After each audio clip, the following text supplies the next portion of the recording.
Assalamualaikum warahmatullahi wabarakatuh. Salatu wa salamu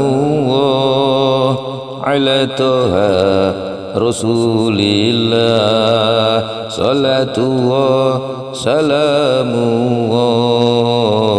ala Yasin Habibillah. Alhamdulillahi Rabbil Alamin wal aqibatu lil muttaqin fala udwana illa lil zalimin wassalatu wassalamu ala asrafil anbiya'i wal mursalin nabiyina wa habibina Muhammadin arsalahu wa rahmatan lil alamin. Yang saya muliakan para kiai, para alim, para ulama, para sesepuh dan bini sepuh, dan tak lupa para pendengar kultum saya di mana saja berada yang dirahmati Allah. Hadirin hadirat yang dimuliakan Allah dan para pendengar di mana saja yang dirahmati Allah. Allah Subhanahu wa taala berfirman dalam surat Al-Hasyr ayat 19. Ya ayyuhalladzina amanu taqullaha wal tanzur nafsum ma qaddamat liwad wattaqullah innallaha khabirun bima ta'malun wala takunu kalladzina nasullaha فأنساهم أنفسهم أولئك هم الفاسقون.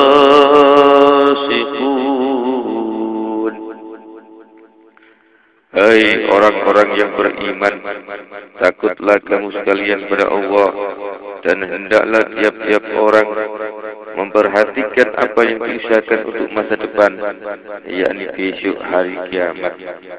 Dan takutlah lalu pada Allah, sungguh Allah itu maha mengetahui apa-apa yang kamu sekalian kerjakan. Dan janganlah kamu sekalian seperti orang-orang yang lupa kepada Allah, lalu dia Allah menjadikan mereka semua lupa terhadap diri mereka sendiri. Mereka itulah orang-orang yang fasik.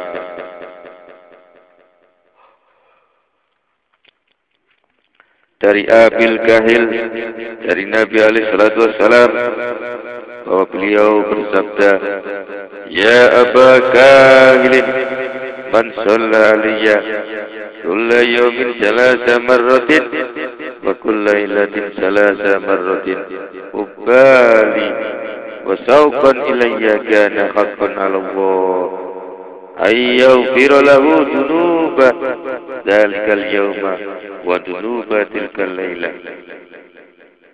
Hai Abu Kahil, barang siapa membaca sholawat untukku tiap-tiap hari sebanyak 3 kali dan tiap-tiap malam sebanyak 3 kali, karena cinta kepadaku serta rindu kepadaku, maka adalah sudah semestinya Allah memberi ampunan kepadanya semua dosanya pada hari itu dan semua dosanya pada malam itu.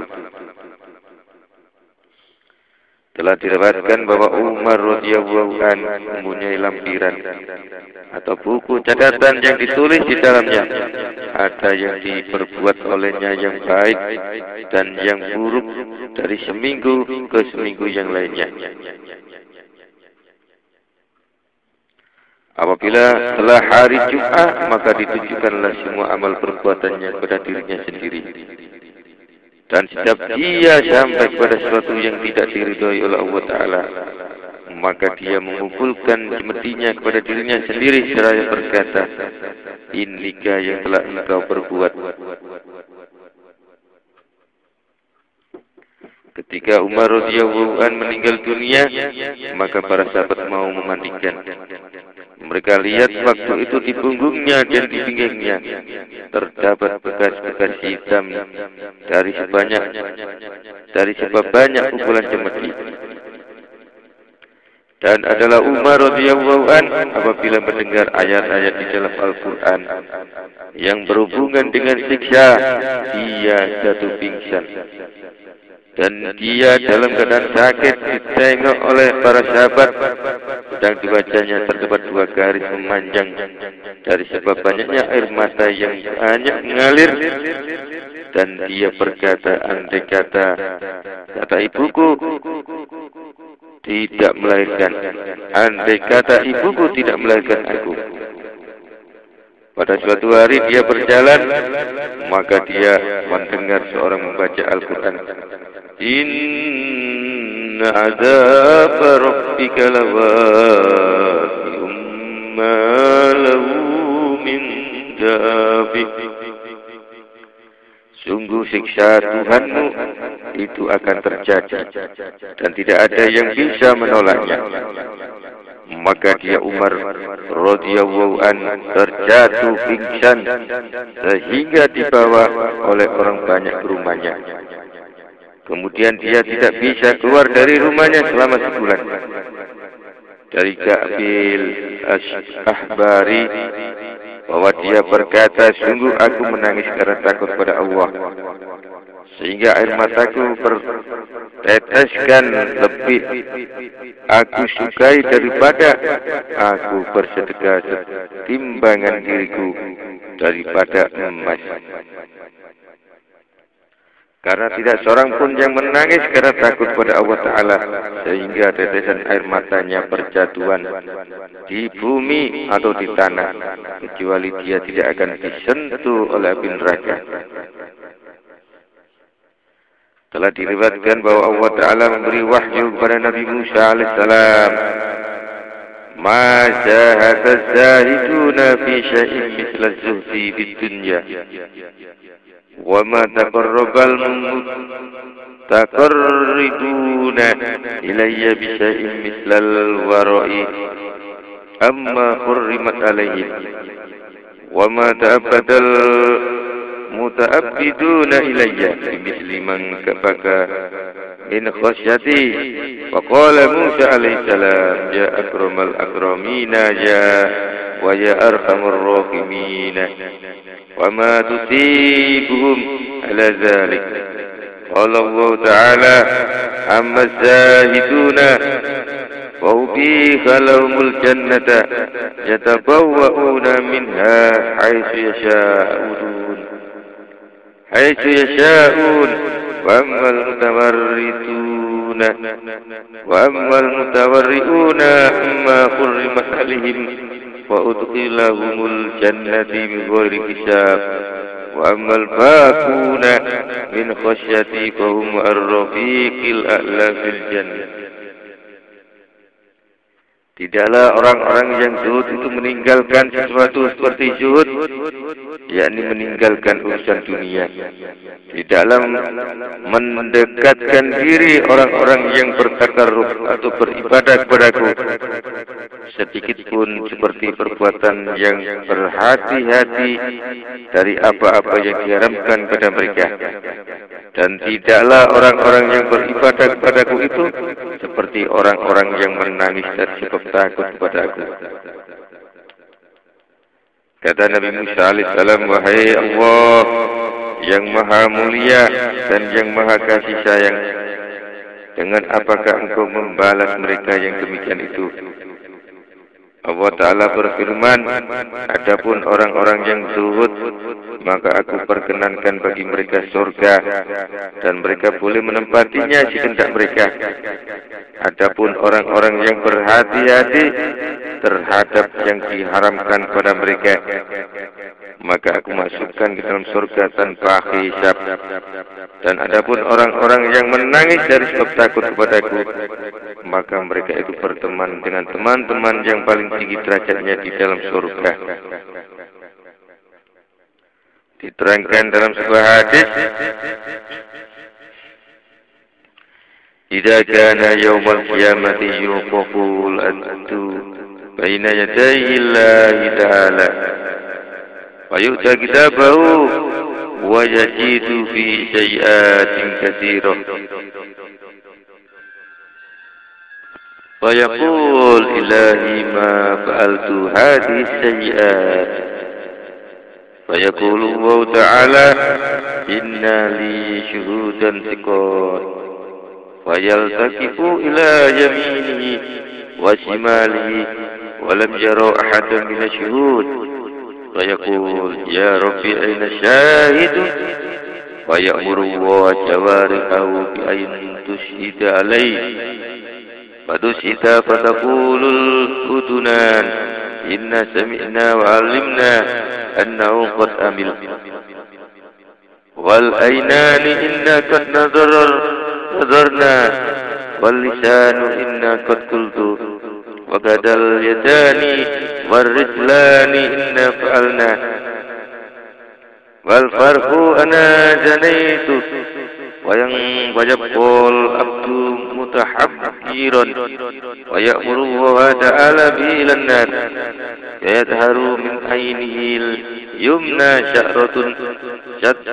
شعرة واحدة تأذن من الله تعالى أن تتكلم ويأذن الله تعالى لها وتقول يا ربي ألست قلت أي عبد أفرق شعرة واحدة من أجفانه بدموع عينيه من حشيتي إلا أنجيته من النار ويقول الله تعالى فلا فتقول أنا أشهد أن هذا العبد المذنب قد أغرقني بالدموع من خشيتك ويأمر الله تعالى به إلى الجنة وينادي منادي ألا إن فلانا بن فلان قد نجا من النار بشعرة واحدة من أجفان عينيه.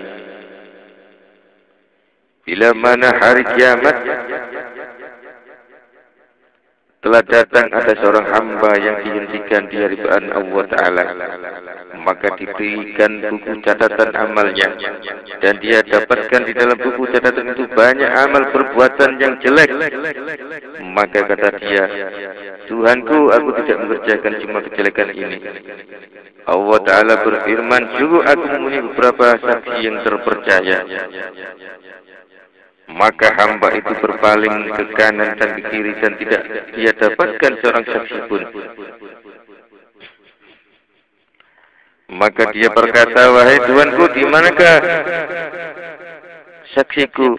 Di mana ada saksi? Lalu Allah Ta'ala memerintahkan semua anggota badannya, anggota badan hamba itu untuk menjadi saksi baginya. Semua anggota badannya menjadi saksi. Kata dua telinganya, sungguh kami telah mendengar dan telah mengetahui bahwa sungguhnya dia telah berbuat.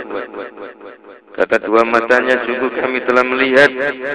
Kata lisan, sungguh aku telah mengatakan. Dan demikian pula dua tangan dan dua kaki berkata, sungguh kami telah mengerjakannya. Kata farji atau zakar atau al-fitalnya, aku telah melacur. Maka hamba itu tinggal menjadi bimbang. Lalu Allah Ta'ala memerintahkan dia masuk ke neraka. Lalu tampaklah dari mata hamba yang kanan, yang seutas rambut mata, meminta izin kepada Allah Ta'ala untuk berbicara. Allah pun memberikan izin padanya. Kata rambut mata, wahai Tuanku, tidakkah Tuhan telah berfirman, seorang hamba manapun yang telah menggenangkan atau membasahi seutas rambut dari rambut matanya dengan air matanya karena takut kepadaku, maka aku selamatkan dia dari neraka. Maka Allah Ta'ala berfirman, ya betul. Lalu rambut mata itu berkata, aku menyaksikan bahwa sesungguhnya hamba yang berdoa ini telah membasahi aku dengan air matanya dari sebab takut pada engkau. Maka Allah Ta'ala memerintahkan dia masuk surga. Kemudian ada suara berseru, ketahuilah sesungguhnya fulan bin fulan telah selamat dari neraka hanya dengan sebab seutas rambut dari rambut kedua matanya.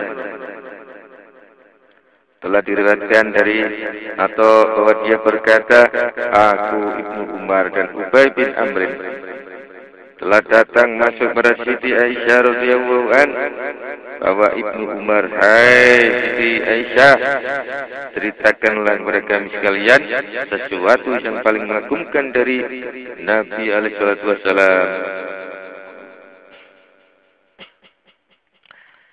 Maka dia Siti Aisyah radhiyallahu an menangis dan berkata, pada suatu malam yang malam itu memang giliranku. Beliau datang padaku, maka bersenggolanlah kulit beliau dengan kulitku. Kemudian beliau bersabda, hai Aisyah, izinkanlah aku beribadah kepada Tuhanku. Kataku, sungguh aku tidak suka kepada hawa nafsuku, bahkan aku suka ibadahmu kepada Allah Ta'ala. Maka beliau Nabi SAW berdiri menuju ke tempat air di dalam rumah sambil menangis. Kemudian mengambil air wudhu dan memperbanyak tuangan airnya. Selanjutnya beliau membuka Al-Quran. Maka beliau menangis sehingga air matanya bercucuran berjatuhan di tanah. Maka datanglah sahabat Bilal sedang beliau masih sedang menangis. Kata Bilal, wahai Rasulullah, demi ayahku, engkau dan demi ibuku, duhai Rasulullah, apakah yang menyebabkan engkau menangis? Maka sesungguhnya Allah Ta'ala mengampuni semua dosa. Maka Allah telah mengampuni semua dosa engkau yang telah lewat dan yang kemudian.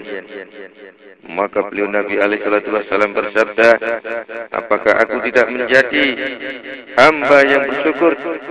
Apakah aku tidak senang bisa menjadi hamba yang bersyukur? Dan apakah yang menghalangi aku menangis? Karena sesungguhnya tadi malam Allah Ta'ala menurunkan wahyunya yaitu inna fi khalqis samawati wal ardi wa ikhtilafil laili wan nahar وَالنَّهَارِ لَآيَاتٍ لِأُولِي الْأَلْبَابِ الَّذِينَ يَذْكُرُونَ اللَّهَ قِيَامًا وَقُعُودًا وَعَلَى جُنُوبِهِمْ وَيَتَفَكَّرُونَ فِي خَلْقِ السَّمَاوَاتِ وَالْأَرْضِ رَبَّنَا مَا خَلَقْتَ هَذَا باطلا سبحانك وقنا عذاب النار. Sesungguhnya di dalam kejadian beberapa langit dan bumi dan silih bergantinya malam hari dan siang hari adalah merupakan tanda-tanda kuasa Allah bagi orang-orang yang berakal, yaitu orang-orang yang berzikir atau ingat pada Allah di waktu berdiri, duduk, dan di kala tiduran, serta mereka pun mau memikirkan kejadian beberapa langit dan bumi. Maka mereka berkata, Tuhan kami, tidaklah Engkau menjadikan ini dengan sia-sia. Maha suci Engkau, maka jagalah kami dari siksa neraka. Hai Bilal, tidak akan memadamkan api neraka kecuali air mata. Hai Bilal, tidak akan bisa memadamkan api neraka kecuali air mata. Celaka bagi orang yang membaca ayat ini tanpa memikirkan isinya. Dan diriwayatkan dari Ibnu Abbas dan dari Abbas bin Abdul Muthalib radhiyallahu anhu bahwa keduanya berkata, beliau Nabi alaihi wasallam bersabda, "Idza iksya'arra jildul abdi min khasyatillah ta'ala, saqatat anhu dunubuhu kama tahadda anis-syajaratil yabisati awraquha." Apabila kulit seorang hamba itu gemetar dari sebab takut kepada Allah Ta'ala, maka runtuhlah dosa-dosanya daripadanya sebagaimana runtuh perjatuhannya daun-daun dari pohon yang telah kering. Diterangkan bahwa apabila telah hari kiamat datang, apabila telah datang hari kiamat, maka keluarlah dari neraka Jahim suatu api besar yang seperti gunung. Maka api itu menuju pada umat Muhammad alaihissalam.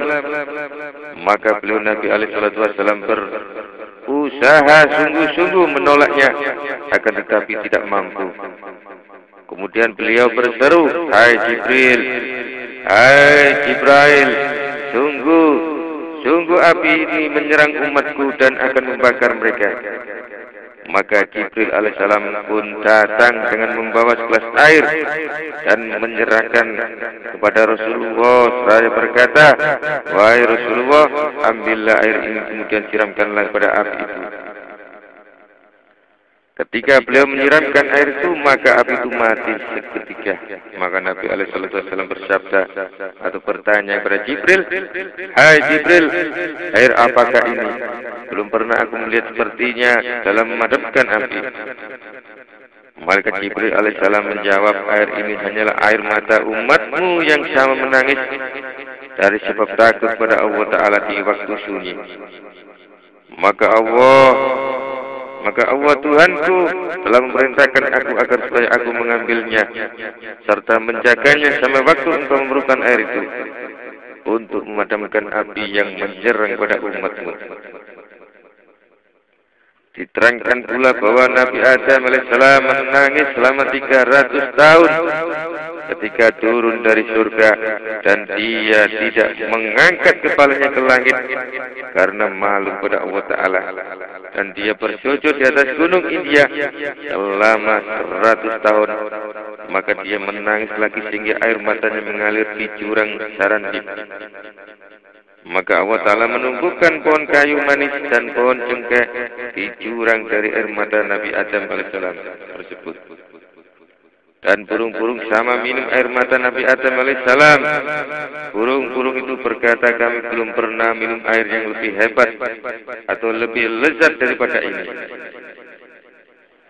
Nabi Adam mengira bahwa mereka itu mengejek dia karena perbuatan durhakanya. Maka Allah Ta'ala memberikan wahyu kepadanya, "Hai Adam, sungguh aku belum pernah menciptakan air minum yang lebih lezat, lagi lebih hebat daripada air matanya orang yang berbuat durhaka." Diriwayatkan bahwa Roba al-Abasi telah membeli seorang budak berkulit hitam dengan harga 4 dinar.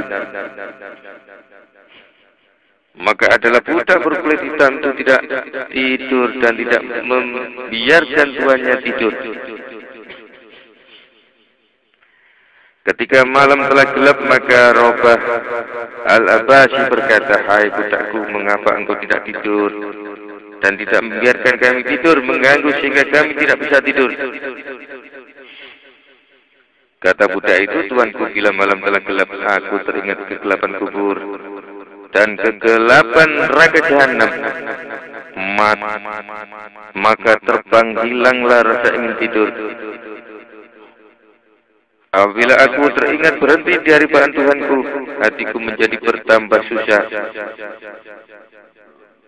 Dan apabila aku teringat surga beserta kenikmatan di dalamnya, maka kerinduanku menjadi jadi. Maka bagaimana aku bisa tidur, wahai Tuhanku?" Ketika Roba al-Abasi mendengar perkataan budak yang demikian itu, maka dia jatuh pingsan. Dan tatkala dia sadar kembali, dia berkata, "Hai budakku, orang seperti aku ini tidak patut memiliki budak seperti engkau. Maka pergilah, maka engkau sekarang menjadi merdeka karena Allah Ta'ala." Diriwayatkan bahwa ada seorang laki-laki yang punya anak laki-laki yang tidur bersamanya di satu balai atau tempat tidur. Pada suatu malam anak itu gelisah dan tidak bisa tidur. Kata ayahnya, "Apakah engkau sakit?" Kata anaknya, "Tidak." "Tidak, ayah. Akan tetapi besok pagi adalah hari Kamis, aku akan menghafalkan di muka kelas pelajaran yang sudah aku pelajari selama seminggu. Dan guruku akan mendengarkannya. Maka aku khawatir kalau guruku menemukan kesalahan aku,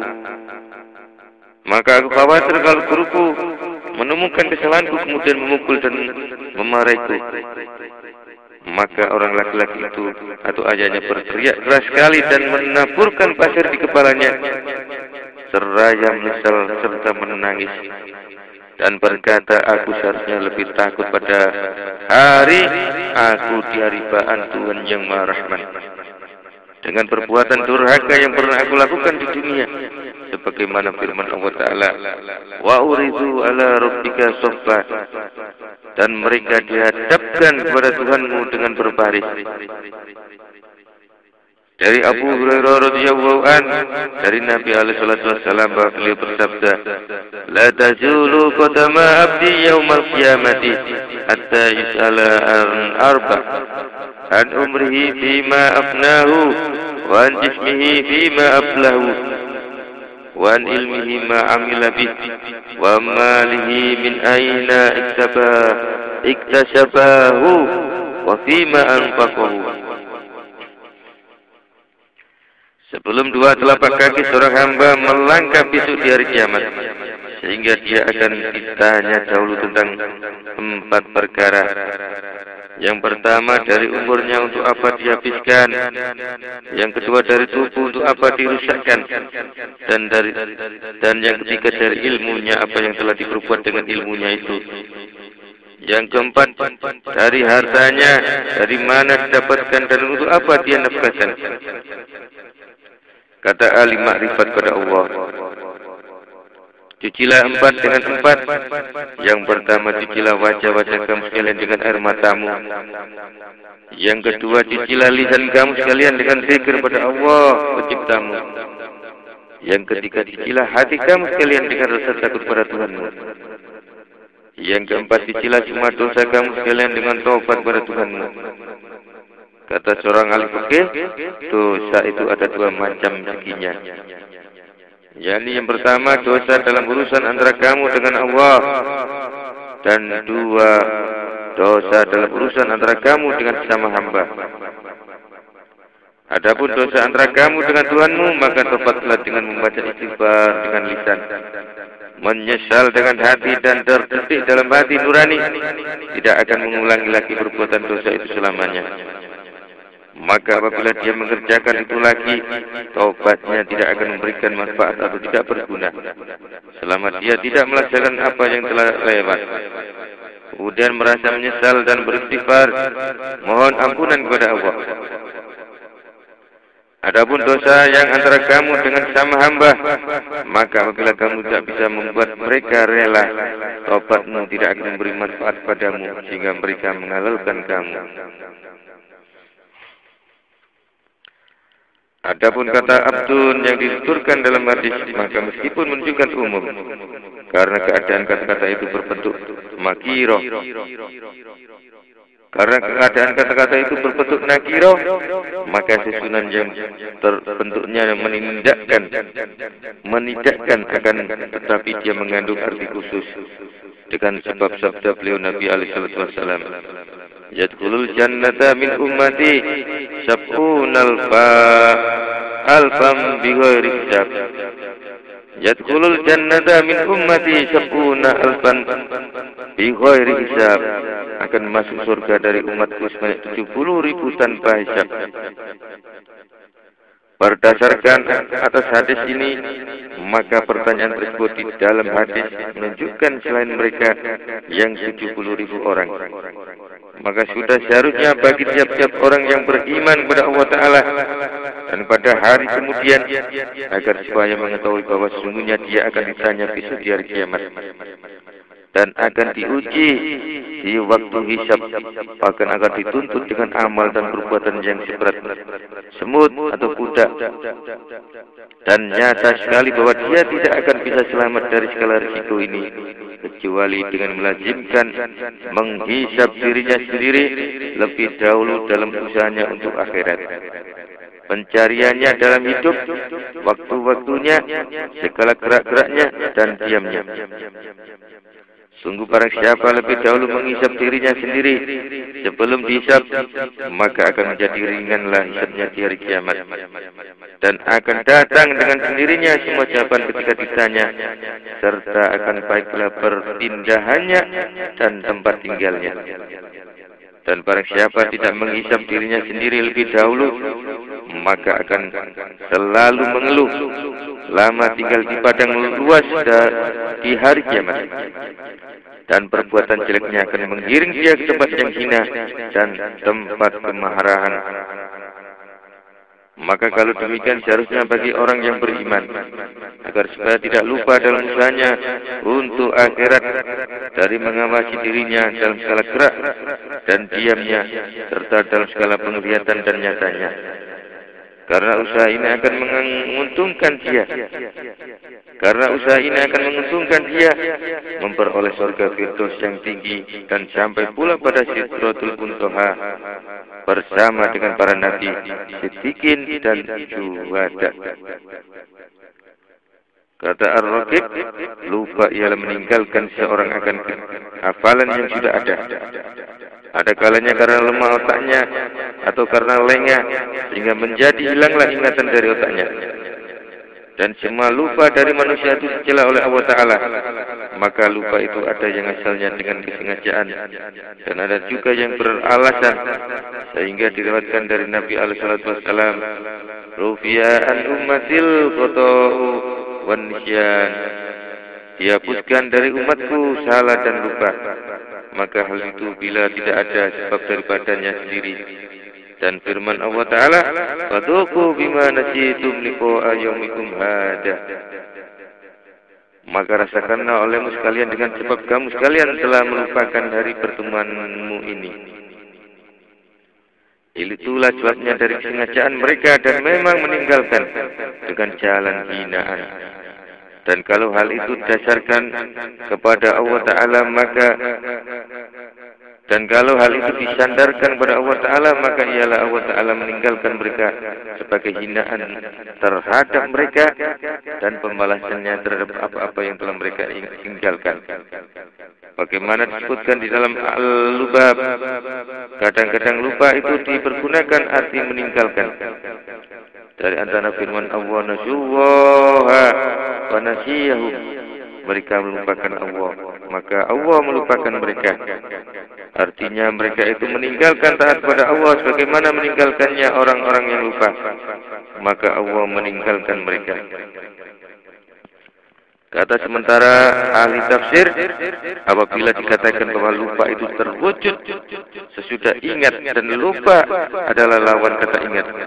Karena lupa itu bisa terwujud sudah wujudnya ilmu. Maka apakah orang-orang kafir itu sama ingat pada hak Allah?